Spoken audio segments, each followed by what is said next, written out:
Hello everybody, welcome back for another video. Hope you're all doing fantastic and that you're all having an absolutely incredible day. Bit of a different video, lightly different from what we normally do. I always mention how a lot of the news within of the news within the cryptocurrency space is always like really out there. So I thought I'd basically make a video to show you exactly how crazy it can be. This one isn't too crazy. The first thing that we're going to be going over, price predictions continue to run rampant within the space as we are currently in the beginning of what is supposed to be the bull run, seeing as how Bitcoin moved up several $1,000s, and that would not have been possible during a bear market. One of the more popular ones floating around right now is basically anything that talks about Bitcoin going over 100,000. I don't know how we got to the point where it seems almost like a dream that Bitcoin would ever be able to do that, especially hitting $70,000 last time. But the really popular one at the moment has to do with Bitcoin hitting 200,000, and therefore the expectations by this person is that if Bitcoin hits 200,000, Ethereum goes to 20,000, XRP goes to 18, and Cardano goes to 11. Seems relatively believable. However, a lot of people, upon hearing this news, how do I even put it delicately? They act as if these numbers are like completely insane. When I am a believer that we are probably going to hit a lot of these numbers. There was a lot of price news floating around within the space. One of the more special ones that I found was a news story. For those of you not looking at the screen, it says Ripple co-founder says XRP is heading to 10,000 US dollars. Here are his points. So let me put it to you this way. The amount of price predictions that have been flowing through the space, they're all, we normally get them in sprinkles or it's lightly raining outside, but now we're seeing the floodgates beginning to open as we get closer and ever closer to the Bitcoin halving. However, a lot of the price predictions out there that become the most popular tend to actually have no basis behind them. So the problem with this one that you're seeing on the screen is that apparently a number of people began to discuss that apparently a co-founder of Ripple at some point was talking about where he thinks XRP's price could go. The idea, for those of you who don't know, of a $10,000 XRP is almost as mythical as the $1 million Bitcoin. The idea being XRP is a payment network, and therefore the more usage of XRP, the more XRP gets burned. The more XRP that gets burned, the higher the price goes, the more XRP these companies have, and then the less normal people have, and then it's basically, in essence, meant to be held by companies and governments and banks as a way of sending money around the world, and therefore if they have a lot of it, then the price rises because there's less for the normal, everyday, average person. This actually was one of the most popular news stories that was out there. Anything with the letters XRP, and I mean the number $10,000 next to it, of course is going to get some attention. Part of the problem actually is if you look around online, there were people who were tweeting about it and talking about it and telling other people what was going on. Someone named Arthur Britto, Britto, who is apparently a Ripple co-founder. I've been doing this channel for 19 and a half years, and I've never heard of Arthur Britto. However, people were saying that apparently XRP is destined to hit $10,000 because that just, that's just what it, seems to be. Apparently, this never happened. Because apparently there are no claims, there are no sources, there's nothing to actually back any of this up. It's simply that a lot of people were talking about a $10,000 XRP.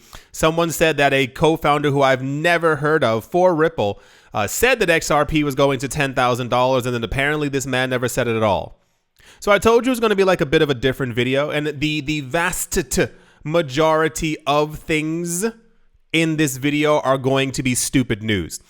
I'm not sure how the cryptocurrency news space has corroded, eroded, fallen apart in such a way. But when I tell you guys that I make daily videos, which I do, and I bring you the news that's actually relevant, everything else you're going to see in this video is all the in-between stuff that I don't bring you. I've had people before being like, TMI, you should give all the news. We need to know everything that's happening. Well, here you go, buddy boy. I'm going to let you know exactly all the other crappy nonsense that's happening within this space that is just noise.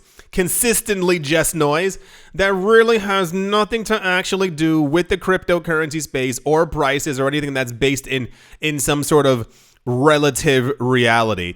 Apparently, someone else has stated that XRP over the next 275 days, that is 275 days, according to something called the Average Sentiment Oscillator, or ASO, which is also something I've never heard of in my entire life, and I think it's really interesting that we constantly, over and over, have analysts, I don't care who they are, where they are, what they're from, constantly at some point name some type of an analytical tool, and there's like 300 of them at this point. So every time that someone is an analyst or looks at a chart in these other YouTube channels where they're like, I know this coin's going to hit $9 bajillion based on the monthly revenue, quarterly, timely, analytic falling numbers. And it's like, can you just stop making up stuff? Because none of you know where any of these prices are going to go. The only thing that ever really makes sense in this market is at the end of a bull run, when we've all seen exactly how high prices go, and then people look back and go, well, that person was correct, and it's usually no one. No one can time the market, and no one ever knows exactly how high or how low that things are going to go. It is simply just not a thing. However, this person is stating that in the next 275 days, they're expecting XRP's price to go to 149 US dollars. You heard that correctly, 149. And I can tell you right now, without a shadow of a doubt, it's not going to happen. And I'll also tell you, just to, sprinkle this on there. In the next 275 days, if we get to the point where XRP, and I'll even give you this one, if XRP even goes over $128.98, I will make an hour-long video apologizing. But I already know that I won't have to make that video because there's no literal reality. We would need to hear that the 30 countries who Ripple is working with, that they're all using exclusively XRP. Exclusively. We need about 5 other countries on top of that. And then we would need a really strong rumor from Jerome Powell himself. He would have to stand on stage and sneeze hard enough that it sounds like he said the letters XRP. Then we would see, what was the other one? There was another one a couple days ago. The guy was like, XRP is going to hit 440. And I'm like, where are you guys getting these numbers from? How can anyone, and I say this in the nicest way possible, how could anyone remain popular after throwing out a number like that? Because you have to understand that the number is not going to take place, right? You know that XRP is not going to 100. Once again, I will make a video, but you know XRP is not going to 149 next year. I could see $8. I could see $12. And I mean on like we have 19 Bitcoin ETFs approved, and Bitcoin shows no signs of stopping. I could see a $22 XRP, and I mean under like prime market conditions. However, this was also incredibly popular as well. Also stirring the pot because this is I'm not understanding why the human mind doesn't compute any type of logic anymore. For those of you not looking at the screen, it says XRP, the coin, is unlikely to suffer from Ripple going public. Now I'm going to try and put this into English.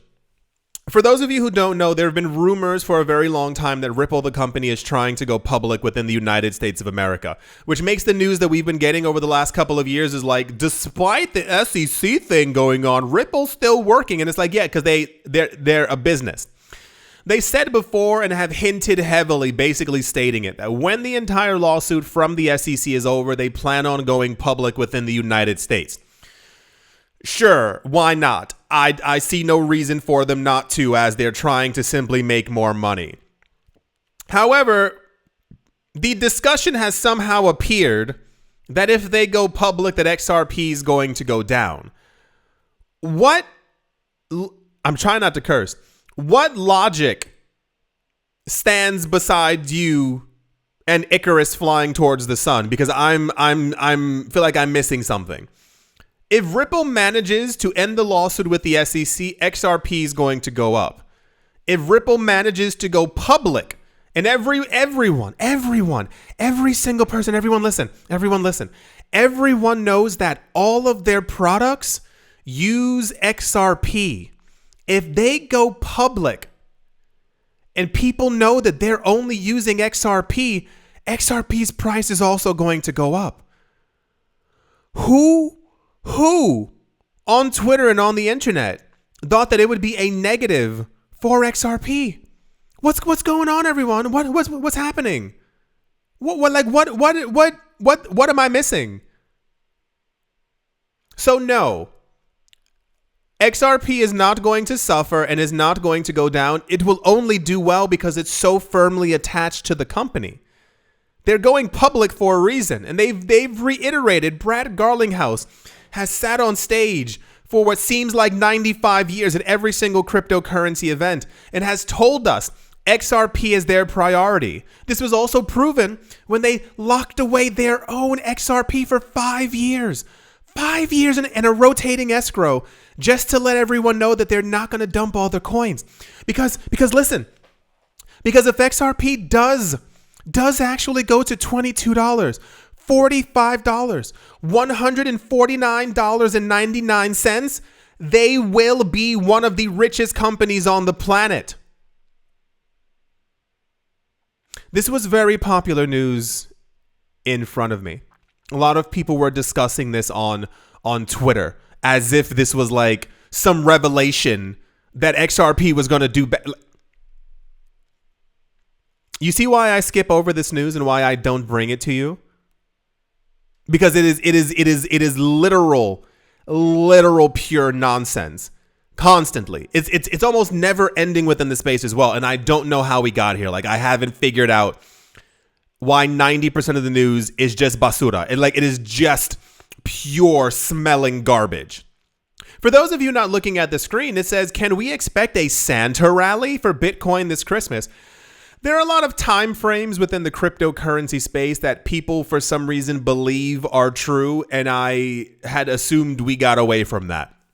The idea is that, and I'll work backwards, is that January apparently tends to be a very good time for the cryptocurrency space as people are in like that new year, yeah, let's go make some money kind of thing.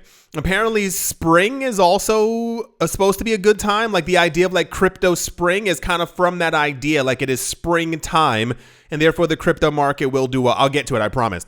The idea is that summer tends to be a bit lull. The idea being everyone's outside, beach, holiday, vacations, yada, yada. No one's really thinking about the money. Blah, blah, blah, blah, blah. That's a generalized idea.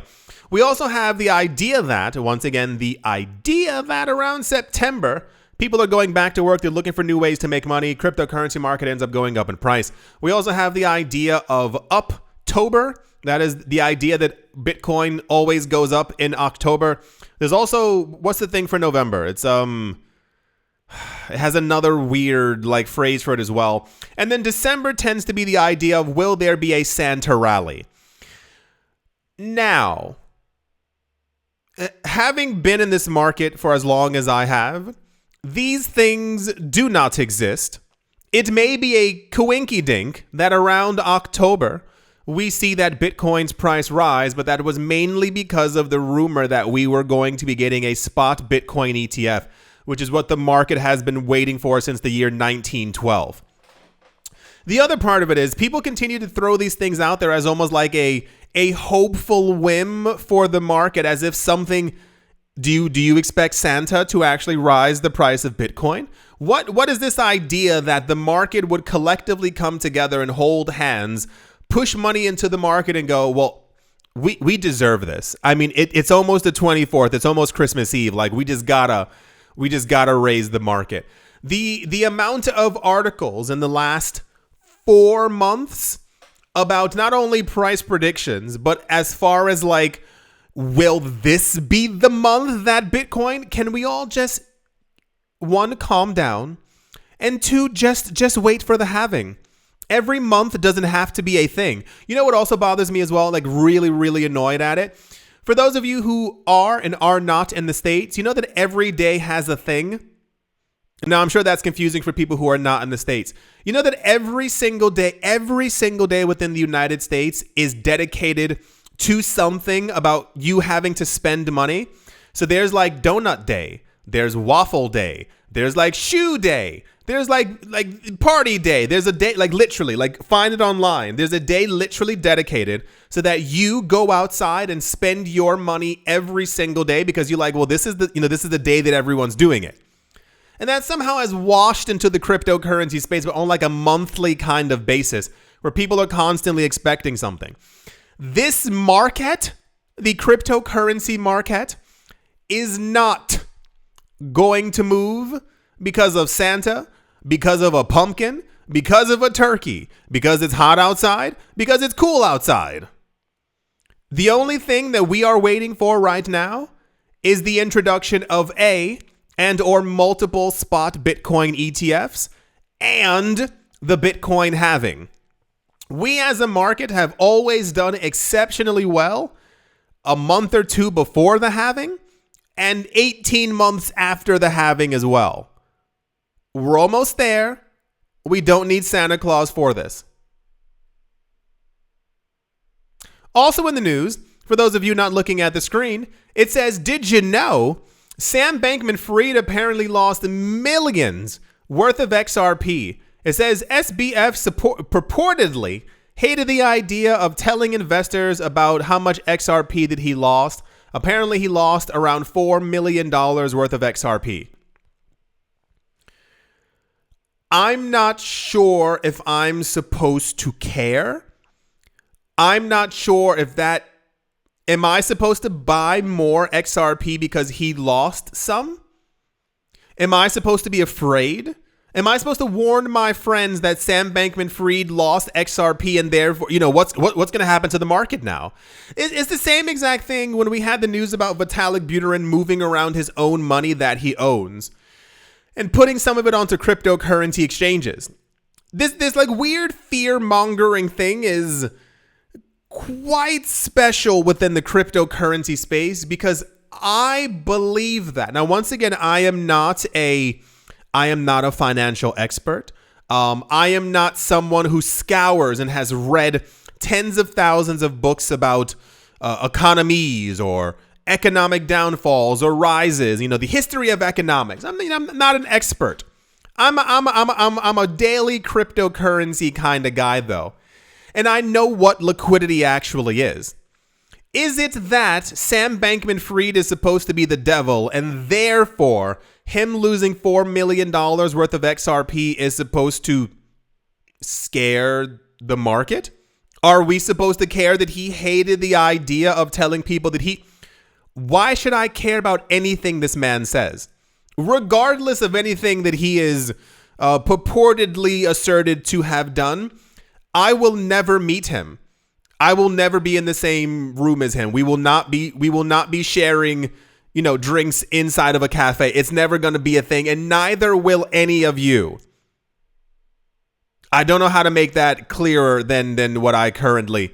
You must have seen the news recently about what happened to him and the charges he's currently facing. And I've just seen so many people almost like celebrating online, and I'm like, you understand that what he supposedly did is basically what every other cryptocurrency exchange has been doing and what they're currently doing. Everyone always looks for the person to point to say that they're the devil, not realizing that more than half the people within this space are not here for your best interest. They do not care about you. They only care about making tons of money that you will never have access to. So the news is also, once again, I told you, very different video because I want you to see firsthand exactly how nonsensical this news always is on a daily basis. The amount of Sam Bankman-Fried news is actually out of control. And I can only hope that as we have apparently maybe seen the end of all these things in court, that we don't hear about him anymore, because I'm looking to see what people are going to say and what they're going to use to try and scare the cryptocurrency market now. There was an article like 5 days ago. They were talking about apparently he had a haircut or something like that. He was eating nachos. And I was like, you know, people have lives, right? Like people have things to do, like things to take care of. What makes you think I'm going to stop and be like, oh, he lost millions of XRP. Oh no. What is he going to do? What about his stash of XRP? Also in the news, and this made very popular news because that's just the world that we live in. Apparently Elon Musk, and once again, this guy's in the news like every single day, and I don't get it. Like I don't get it. If you catch my drift.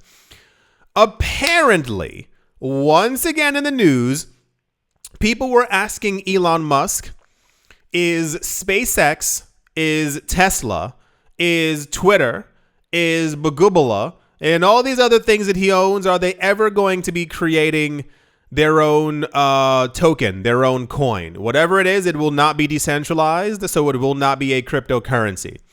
He had to respond and say, no, we are never going to do so. However, this actually was one of the most popular news stories as well. If you can tell me why this belongs in stupid news, you'll get like a digital medal. I don't have it with me right now, but I hereby crown the medal holder. It's basically because in summertime, Elon Musk said the exact same thing. He was like, no, we have no, like, we're not making a coin. It's not going to happen. In January, people were like, hey, Elon, you gonna make a coin? And he was like, no, we have no interest in doing so. When he acquired Twitter, people were like, here we go. Here goes Muskie coin. I can't wait for it. It's going to be the greatest thing ever. And he was like, nope, we're going to be focusing on trying to make it an everything platform, but we have no plans to make it.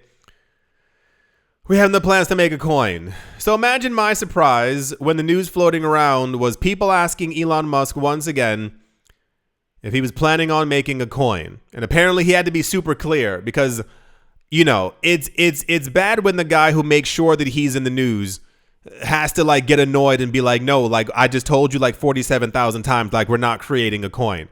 So I know this news made somebody cry. I know you want an Elon Musk coin so you can brag to your friends how great it's going to be, and then it ends up falling in 99% in value. I know you want that coin so bad, but apparently it's not going to happen. So I guess all we have to really look forward to now is at some point in the next 3 years or something like that, them creating Twitter as a payments platform, you giving them your ID and your passport and where you live and all your other information so you can actually use it on their platform. And then you find out that no one else is also sending money on Twitter because we already have blockchains. You don't have to give anyone your ID or information to use Bitcoin. It's, you know, that's the reason for it.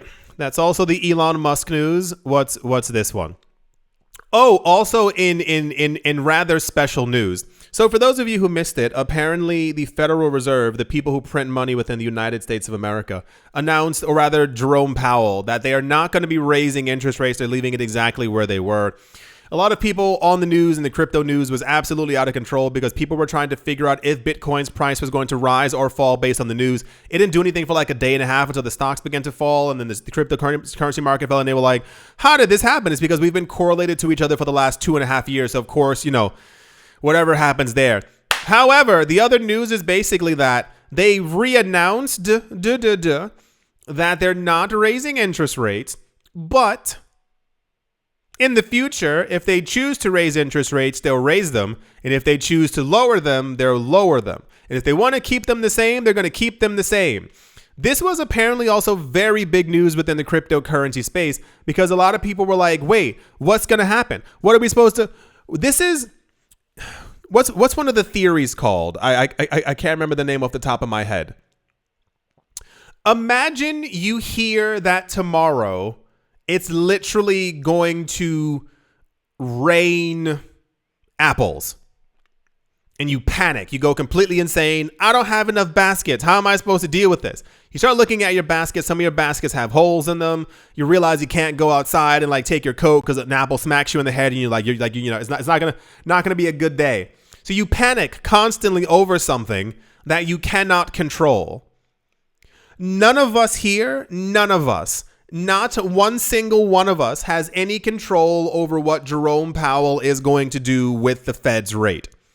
We do not control the printing or production of US dollars. I'll speak for myself here. I do not work at a bank. I am not a banking manager. I do not give out loans. And I assume a lot of you may be. I'm sure there's one person. Hello. We don't control the rate at which the US dollar actually rises as far as like inflation wise. We don't have control over that. So it made sense before when it actually had mega effects on the cryptocurrency market as far as movements.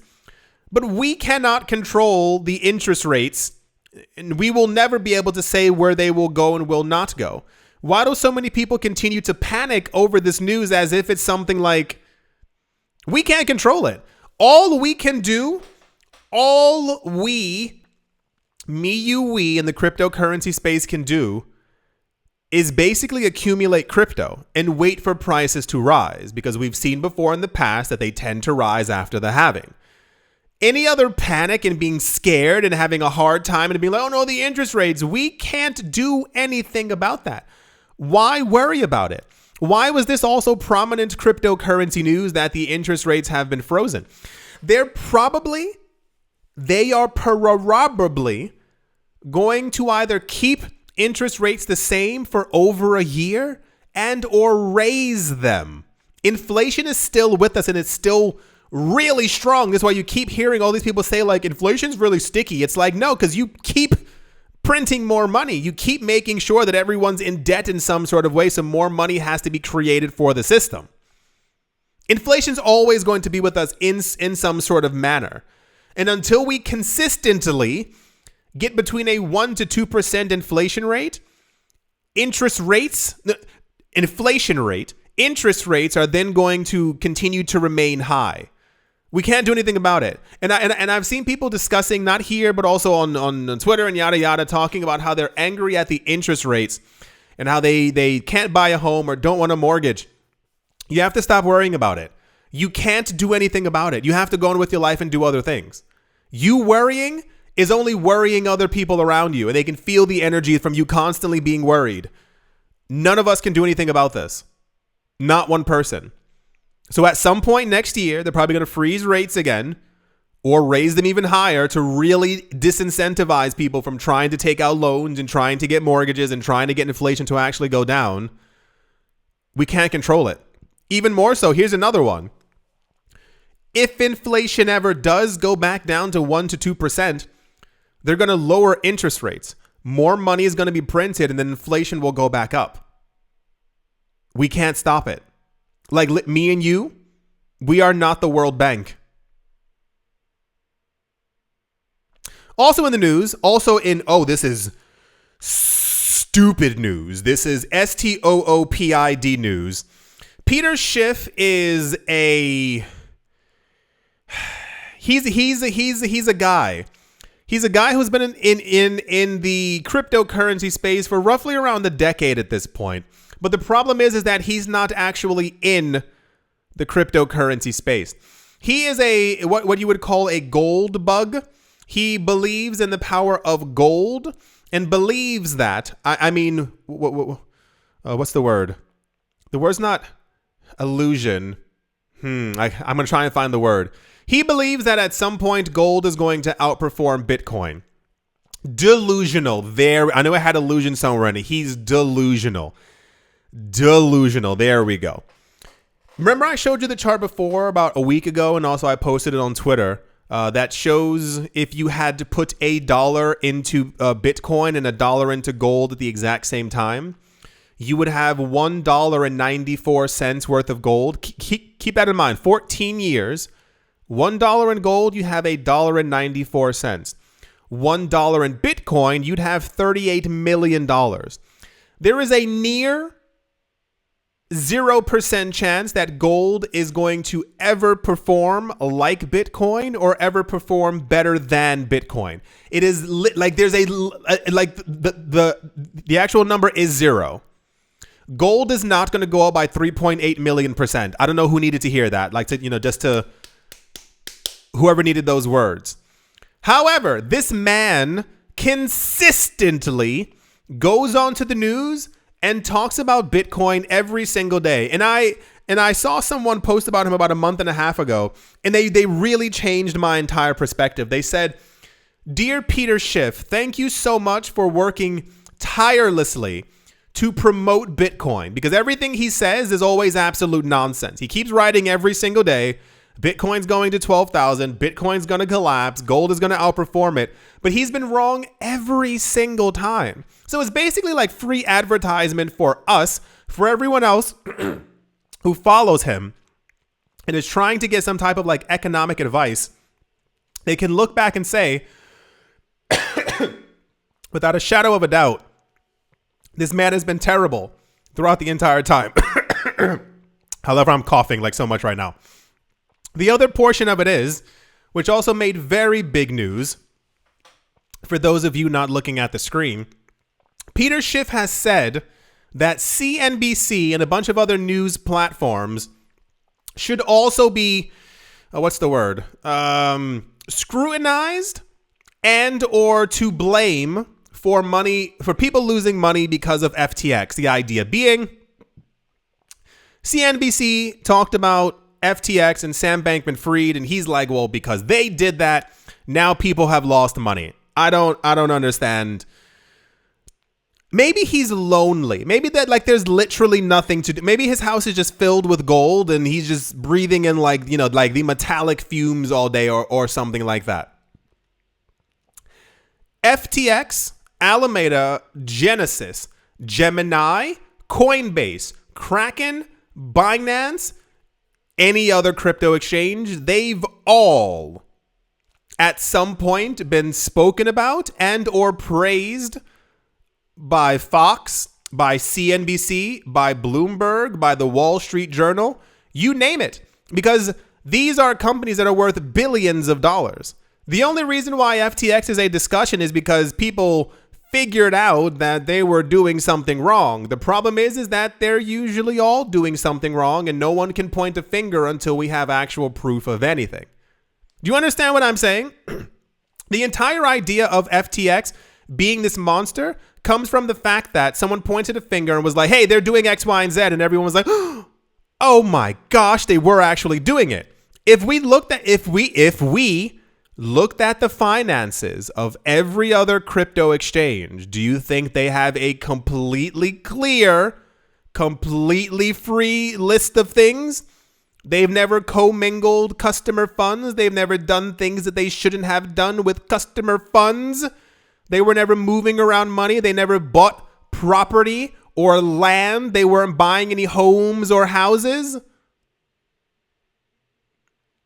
So, on top of that, the idea that CNBC should be, first of all, no one is to blame. That's how news basically works nowadays. People can say whatever the fudge they want and people are like, oh my gosh, I freaking love it. No, if CNBC is also, to blame every other news publication. Don't forget years ago, there were a lot of people who had, the creators of Bitcoin Cash and Bitcoin Cash Satoshi's Vision on their shows. Those coins have collapsed because no one's using them. Like no one. Like don't sit there and say I'm using it. I'll try and be nice there. Very popular news. One, because it's Peter Schiff. I'm not really getting it. But also no, CNBC is not at fault because people chose to put their money on FTX. Because what if in some alternate universe, Coinbase had collapsed or Binance had collapsed? Should we then not also, there's The problem is, and I'll try and move on after this. The problem is that you as an adult, not even just Peter Schiff, we as adults, we have to understand that what we do is what we do. It's only us who's performing that actual action. So when you choose to put your money on a cryptocurrency exchange and not on a ledger, that's something that you're choosing to do. When you choose to buy a coin without looking into it to see exactly what it is, that's what you choose to do. If you choose to not custody your own coins, figure out what you're buying, do your own research, and in some sort of way, a news publication talking about, no, they talk all the time. You've seen it multiple times. CNBC always has Changpeng Zhao on. They always have Brad Garlinghouse. They always have, what's the other guy? The guy from Coinbase, Brian Armstrong.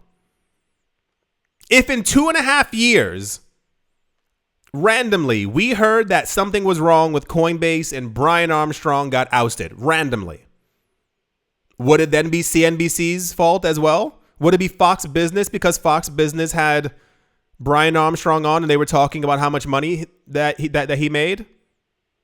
Just nonsense. There's just such stupidity in this space. It's like it's rampant. It's so insane how these people are given a voice and they end up being so popular for what they said, and it's like no one sees the stupidity like constantly like flowing from these people's mouths. It is absolutely insane. Also in stupid news, for those of you who are, I told you this was going to be a very different video because I want you to explicitly see what the crypto news is actually like every single day. For those of you not looking at the screen, it says FTX, yep, that FTX, is handing over customer crypto trading data to the FBI. You know exactly where you must know exactly where I'm going with this. So the idea is that apparently, allegedly, FTX did something wrong. Sam Bankman-Fried, yada, yada, yada, you know the whole story. And as such, the FBI now wants a clear record of all the transactions that were happening. And therefore, they're like, give us all of your data and we're going to, comb through it. The issue is that this also deals with customer data. And a lot of people were like, this isn't right. You can't just hand over our information. We didn't give you the right to do so. Sweetheart. Let me tell you something. The FBI, the CIA, they have access to your data, whether you want them to or not, at a moment's notice. What's the other one? The other 3-letter one for taxes.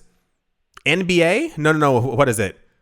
Oh, gosh, that's going to kill me. The tax people in America. I can't think of the 3-letter things right now. FTX is not like... They're being forced to do so. We also have had news before that Coinbase and Kraken and Gemini have had to do the same. Governments believe that people are evading taxes and not paying by dealing in crypto.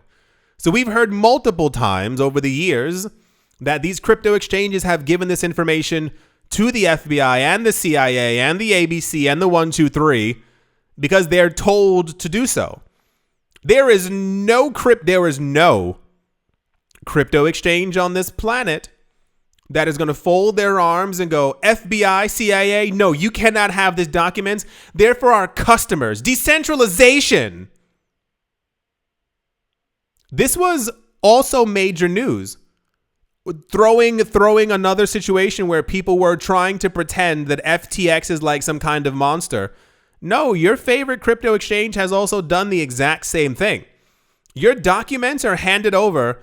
IRS. There we go.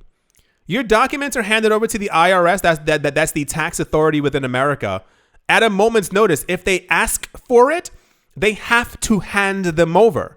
If not, you are not compliant and your crypto exchange is going to get shut down.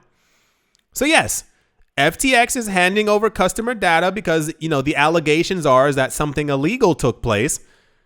What is if you don't want something like this to happen, the easiest way is to basically self-custody. I don't know how to make that any clearer.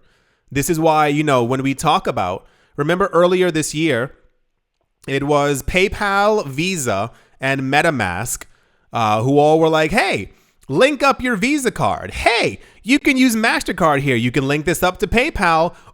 They have a record of all of your cryptocurrency transactions. This is why we have Santiment and Glassnode. They look through all the transactions. And when they see that there's a transaction that could be deemed illegal that you performed, they have to give that information immediately, right? Or the crypto exchange was withholding information. So yeah, FTX is handing over documents that they are required. Do you know how strong the FBI actually is? Okay. Also in the news, this was also quite relatively popular.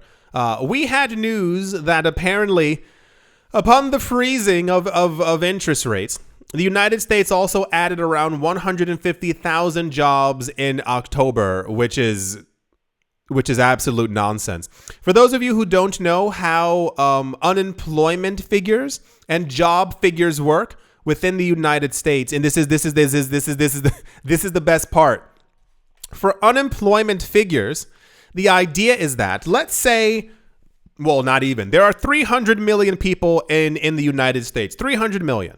Now, let's say, random number, 100 million of these people are unemployed, so they're applying for jobs.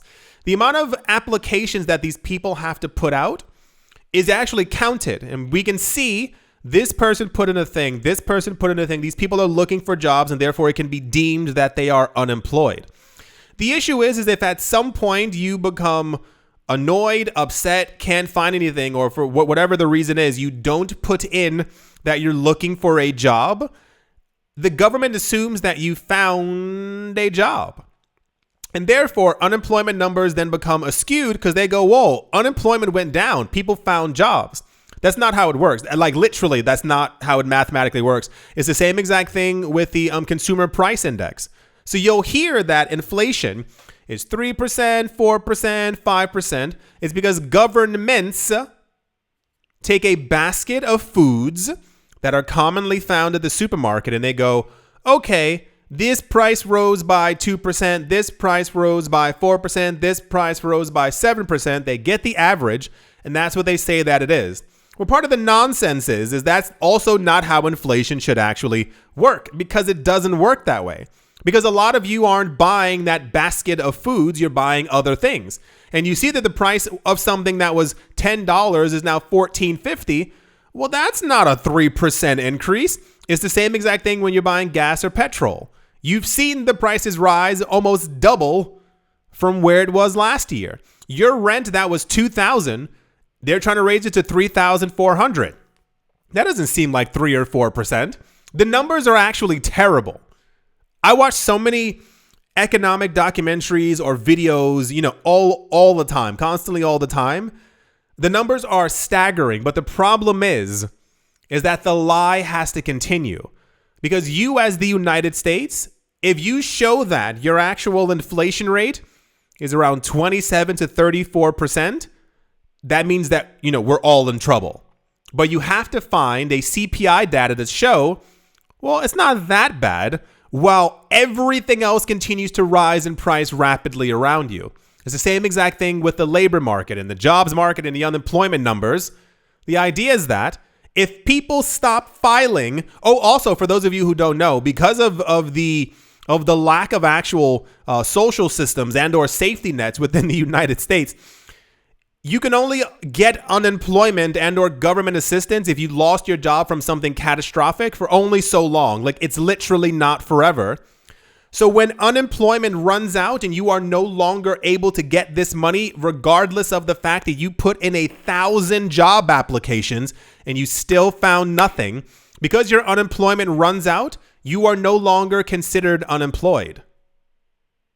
Isn't that terrible? And it's a very clever way, because I think unemployment lasts between, 6 to 9 months? So after 6 to 9 months, when the new numbers come out, they go, well, the numbers have changed. Those people have clearly found jobs, and you can't reapply for it. You'll be rejected. So of course, the numbers always tend to show that things are going to go up, regardless of how much people, like how bad that they're actually doing. This also belongs in stupid news for those of you who who didn't catch that one. Yeah, I think that's the last one. I feel like that's the yeah. So, I hope you all enjoyed all of the news, because yeah, if you really enjoyed it, I can definitely make another one, because every day the news is like this. It's like a constant ticking away kind of thing, where the news just gets worse and worse and worse within the cryptocurrency space. I'm extremely, and I know I'm not the only one, but I'm extremely looking forward to us being a couple of weeks away from the Bitcoin halving, just because the news tends to be like a lot more concrete. We hear from like actual economic sources. We start hearing a lot more from projects, from like actual, hey, Cardano has this upgrade coming. Hey, this is going to be happening. Hey, it's more, solid news, as opposed to Elon Musk ate a Dorito and now he doesn't want a coin or whatever actually ended up happening. Yeah, I do sincerely hope that you have all enjoyed. I do hope that you all are having a great day, morning, afternoon, evening, wherever you are, wherever the heck you might be. I do sincerely hope that it is absolutely fantastic. Thank you all once again for watching, listening, liking, commenting, and or supporting, and I will most certainly be talking to you all soon. See